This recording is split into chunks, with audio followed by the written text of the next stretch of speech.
To enable theft protection on Samsung Galaxy S25 Plus, first let's open a settings on our phone and then we can move to security and privacy.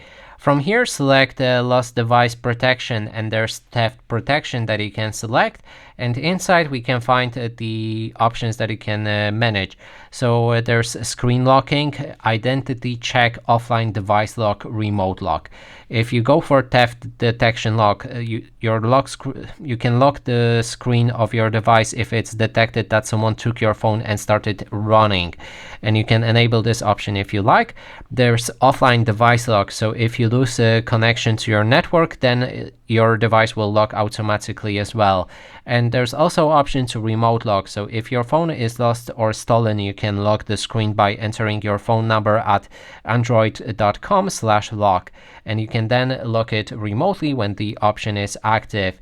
And finally, there's identity check, so requiring biometrics and adding a security delay can prevent a thief from changing sensitive settings on your phone, even if they know your PIN pattern or password. So if you select that, then you can activate option to add your fingerprint along with unlocking. So each time you can unlock your phone using, for example, pattern, you will also need to provide a fingerprint to unlock it fully. And that is basically everything.